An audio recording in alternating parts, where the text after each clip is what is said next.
So, the one word I remember Mikey saying to me, and I don't know where he plucked it out of the air because it's an archaic word. It's just not in circulation. So the word was Ullastraw. And that's the one word of Irish I do know. Does anybody know what Ullastraw means? No. Ullastraw means, listen carefully now, Robbie. Ullastraw means the day before yesterday. Okay? When you tell that to English people, go, what? What do you have a word for the day before? And a Chinese friend to me, what's funny? We also have a word for day before yesterday. So, this is called Grandma Cree. You'll have to excuse me, but I always start reading with a blessing for my wife, because a wife is a blessing. And this is called Grandma Cree, which means love of my life. Ullastraw, the gra garista. Achanish, the gra gakin lud gakin art. My heart's love. The day before yesterday, your love unknown to me. But now, your love, everything, everywhere. Uncle Michael was the treasure trove of my childhood. He was a gorgeous man. He was playful, he was funny, he could make up stories no end altogether. And it was Michael, my sister and my dad recited things to me, but Michael showed me how to turn the world into words. And that's what he's doing. So this is called Uncle Michael, alias God. I used to follow Michael around the farm like a little newborn duckling. And he'd be talking to me and I'd be talking to him. And my aunt would say, for God's sake, Michael, will you stop filling the child's head with nonsense? Can't you see he believes everything you say? By God, I did. Uncle Michael, alias God. His hands tobacco stained, twisted and gnarled like an alive piece of wood, scrawled gestures across my mind as the sick calf bucked in his arms and his quiet strength calmed. Shh, shh, suck, suck, he crooned, and the sound soothed us, and the veins like vines ran up and down his arms, pumping crude life like a sudden sketch to suggest the meaning, the gist of rather than the meaning of things. And he walked, and I ran towards Granny's garden like God tending Eden, and the gate, a little horse, sighed at his hand, and the leaves murmured like worshippers in a church congregation, and the sunlight genuflected through the trees, and the trees wore apps, socks and apples. A tablecloth was laid on a loganberry bush, and the young tree gave herself to him, broke tenderly in his hand, and the knife whittled and whitted, and out of the branch came a man, and he told me, and I believed him, because he was good as God and strong, that the little wooden man, the silent statue, had been waiting all the time already made, waiting to be released from his prison of wood. All things, he whispered, all things are waiting for you to call them to come out, awake them, create them. The rhododendrons were blue with amazement. At this revelation, a dragonfly walked upon the water. A butterfly became infatuated with a flower. Me, I watched as his hands talked, explaining things that could not be said. And he took my hand in his, and I understood, flowed like a little stream into his big river, felt God close, near at hand, and smiling. Now Mikey had two expressions that he always had. He put his tongue in cheek, literally, and he tipped his hat back, and he'd always say, "Be the hokey," or "Be the holy Dublin." So this is called "Be the hokey." My sister was killed in a bus crash, stationary bus, Green Isle Hotel, and a drunk driver came along and crashed into a stationary bus. She was the only person killed. So the world abandoned me at that stage. I went from living my life in glorious technicolor to black and white. Uncle taps me on the head. "How are you in there?" The only one who could walk into my mind to see how I was. He'd take my grief, tear it into pieces, scatter it to the wind. Then he'd take me by the hand, "Let's see where the happiness is." And always he'd find where the happiness was hiding. Whether it be in a wildflower or a nest of blue eggs, or how he showed me how to see the world in words, and wonder always flew to him, perched upon his shoulder, and oh, his lovely laughter and his catchphrase, "Be the hokey." Oops, sorry. And we were asked to imagine somebody and the smell. And this is called Maker of Days. You will always be oats. That smell spilling out of a split sack in an empty barn. A dance of dust motes like a spell, trapping summer within its crumbling walls. You being you, whatever the weather. Water sprung from the ground, its gurgle of coldness, the chitter-chatter of hens gossiping among obsolete machinery, blue eaten with rust. Dock leaves next the nettles, calm the pain far from the maddening stings. Always your laughter amongst the ordinary, everyday shipwreck of things becoming and unbecoming themselves. You, the maker of days in the lost land of summer. And he was a bit of a diddle, and he would do anything and make anything up. It was very surreal being with my uncle. So there's a famous song called Carrick Down. I don't know if anybody knows Carrick Down. Very famous Cork song out there. And it's about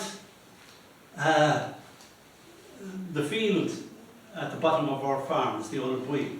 And the song is about that. And I'm even in the river. As a kid, I was amazed. How can I be in this song? So this is called Sing in the River. Walking with my uncle was never the ordinary process of perambulation in order to get from point A to point C. We would sing our way west into the field as if to tame it, soothed with sound. And carried down, the heat is brown, we'd sing to it. The clouds are dark, or ardnally, the grass listening with its thousand ears. And the field would swoon and fall down to the river at its border, which, as it happened, was the real-life river of the song. To kiss the slumbering on of we, as if we had sung it into existence. And we would roll ourselves down over and over until we arrived at its dizzy waters, dangling our toes in pure song. And now, with a quick uncle wink, let's walk home backwards. And backwards home we'd go, just for the laugh of it, the yes of it. Confusing cows and a few scattered clouds. Trees and hedges tiptoeing away from us. The 5-bar gate with the sweetest, wildest strawberries at its feet, proclaiming, is it Magyar or what? And the next day, off we go, walking, eyes closed, in a darkness of our own making, to sing its song to the river chuckling over stones to itself. And the next day would be backward, with eyes closed, led along by our own laughter in the odd mystified mood. Farewell, we tell the sleepy river, farewell, leaving it dreaming in a sunset. Shh, shush the footsteps, shush is walking backwards. And Donald swore, Ior, we'd part no more. A storm agreed. Shh, shh, shh. That's the area now. And then if you're a townie like me and you're in the country and there's country dark, you can't see your hand in front of your face, your body just evaporates and all you've got is consciousness and thought. This is called Go West, Young Man. I'm heading west, wherever that is. I march off into the distance of field and sky. West is where my uncle is. I cut through the heat haze, my uncle's dinner wrapped up in a scarf on the end of a stick as if I am running away forever. Tea slops in an old milk bottle with a piece of cloth as a stopper. I stare into the empty air as if suddenly I will discover there, west, this way. My Auntie Nellie's instructions still stamped on the inside of my stupid skull. Go west into the field with your Uncle Michael's dinner and tell him that, me too terrified to tell her I don't know where west is. Typical townie. I search the farm field by field till I finally find him sprouting out of the field with a cloud attached to his head beside the broken rickety gate with the tiniest ever wild strawberries grown. So this is where west is. Why didn't she say so in the first place? This I know. Why send me like a fool on a child's errand? My uncle devours everything except the scarf and the stick. Tells me to go south to where Uncle Shawnee is and tell him, oh no.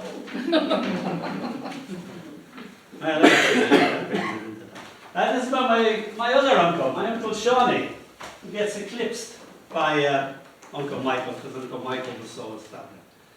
This is called Centaur, the mythological beast.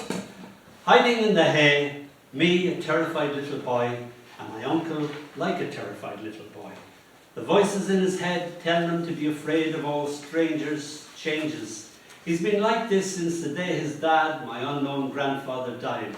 My aunt's voice searching for us, searching us out, her shouts like bloodhounds, hunting us down, her words angry and cruel, her voice slurring us into Donall, Shabby, as if he had fused into one being, a metamorphosis of us. The hay cooks us, and we swelter in our hidey hole. A chicken sits on top of my uncle's cap, as if his mind had materialized into this shape. He rocks himself and rocks me. Shh, bye, shush, comforting both him and me. Don't leave me, he clucks, words scattered round him like newly laid eggs. I settle into this silence, my aunt's threats freezing us in this terrible heat. His chest hair tickles my nose. The cut on my left big toe throbs through the open sandal. My uncle cries in fear. I wipe away the tear with the dirty edge of my sleeve. We escape to the field, Westfield, me riding his shoulders, transformed into a legendary creature that only exists in myths, fleeing from the realness of reality. Now my auntie Nellie was a strange woman. She was sort of locked into place in the farm, and if we were drawing or we were writing, she'd bring out her 9-year-old writing and say, my teacher said I had good handwriting too, and she sort of seemed to resent any playful thing that we did. So we would say to her underneath her breast, oh, Nellie the elephant packed the trunks and said goodbye to the circus. Off she went by the company clump, clump, clump, clump. The head of the herd was calling far, far away. Auntie Nellie died of drink, loneliness and whatever, not necessarily in that order. On the farm that was our young days, summer holidays, cast her youth like so much pig slop to the squelching grunt of cow dung days, moo cow lowing years, until the dust collected and settled in the corners no one could reach. Time left her like a holy picture high above the mantelpiece. See the children take the coloured cards in their hands, go play fish in the pool, scream snap, laugh at who is left to be. Old maid, not me, not me, it's always me. Time never took her hand like a lover's touch. Time only waited for her.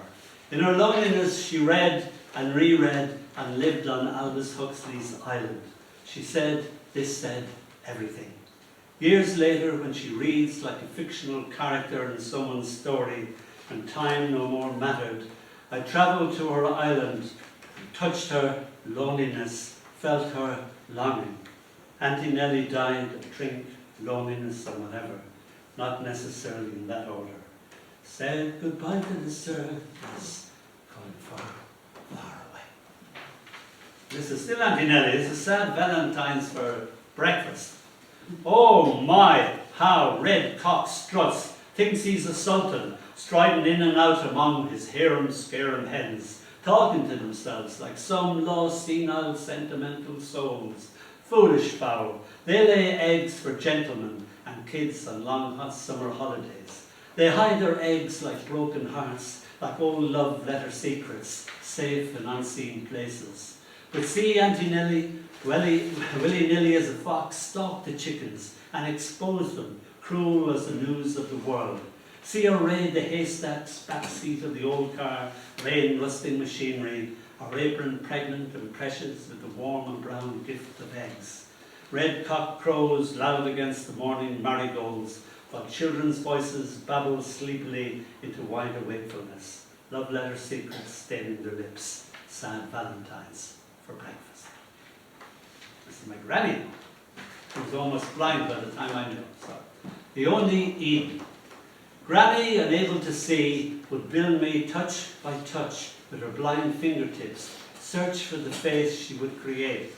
Here my cheekbone coming into being, there an eyebrow newly born, here an eye, there a philtrum, sculpted from sunlight, hewn from nothing, her blind seeing, fashioning me anew, her fingertips butterflies, forming this living portrait of the face I own.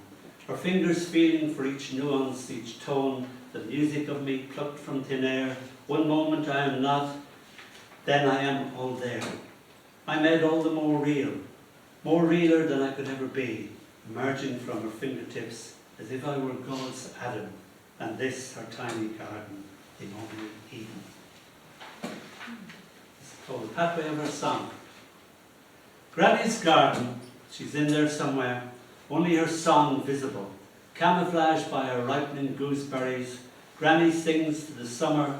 I follow the path of her song, pillowcases and towels drying on bushes and branches. Granny and the birds sing. I step on each note, a pathway through the air. Granny's garden overgrown with time, her song still rests upon the air.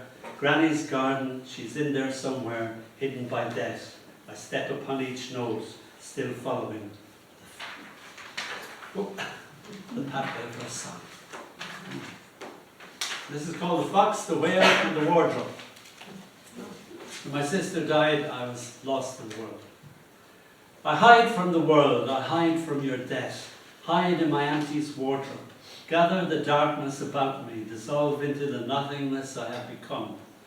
No one knows where I am, no one knows who I am, not even me. My auntie's fox doe's beady eyes alive with death. Ah, little boy, you join us in this dark. My auntie's whalebone corset, smelling evilly of pink plastic, its white bone escaping and poking me in the ribs, welcome me to their land of the dead. Whale and fox show me their dreams, the seas and forests of their lives lived in the long ago. My sister's death haunts me, all through the ages I have become. Here now in Porto, high above the Douro, I finally write out the sorrow of my life. I still hide in a wardrobe in deepest, darkest Cork, or up above in the tallest tree I can find, the land like a map spread out before me. The fox and the whale join me in my darkness, more frightening than theirs. The seconds fading into nothingness, the moments rusted into place. Now somewhere in the future I could never have managed, I return to the ruined cottage, tree piercing the roof's heart, invading the room of where I'd been, the old wardrobe still holding the clothes of the dead, Auntie's Sunday's best, Uncle's smartest suit, rotten now, eaten by time. Oh, little boy, you've come back. The fox doe whispers in my ear, one eye missing, the corset nothing but a bone. And I cry for the death of summer, I cry for the death of them all. The fox and the whale join them in this darkness they could not ever envisage. The little boy could never have imagined the man I have become. I come to comfort the 9-year-old I was, this 67-year-old self, trying to make amends for all the pain he had to endure, crying to a heaven not willing to hear him. His tears, my tears, I gather the darkness. And finally, this is half in Irish, half in English, but I'll translate as I go along. My wife and I longed to have a baby, and we were grateful for practicing, but alas, no baby had manifested itself. And then we fell pregnant, just like that, all by ourselves. So this is called, and she was finished, and I used to sing to her belly all the little scraps of Irish that I knew. Doing the sula, close your eyes. Cuddle go long, go sieve. Sleep until day, my gentle love. Cuddle go solve, sleep peacefully, peacefully. I rog an galach shot is rocking my green shafi. This moon will rise, the sun will set. Ara gascraw yugoni, fair and love always. Gach iha is gach law is gach iha. Every night, every day, every night. My plurin, my storing, my mooring, my little flower, my little treasure, my little darling. Akanish, cuddle gasolve, sleep peacefully, gently. Gafanya and lay until the break of day. The Misha or the Tave, with me by your side. Losing our baby late into the night, holding this little thing that only attempted to be human, unable to let go, I clasped the fetus tightly in my hand and buried it in the dawn of our local park, under a recently planted red rose bush. In my grief, flower and baby became one, And night after night I climbed over high railings and even higher stars to talk to her in the dark in Irish, or sing my love is like a red, red rose, or cry. Cry. Almost got arrested one night by an Irish cop, drawn to the sound of Irish emerging from the darkness. Guess he let me go because it wouldn't look good on a charge sheet. The defendant was talking and crying to a flower in Irish. Éist, éist. Listen, listen. Dinna éigean cína. Someone is crying in the darkness, in his darkness. Phil, Phil-a-runo, oh, oh. Phil-a-runo is not imi own. Phil-arum a cúisla sto, oh, oh. Agus tifit to a glow.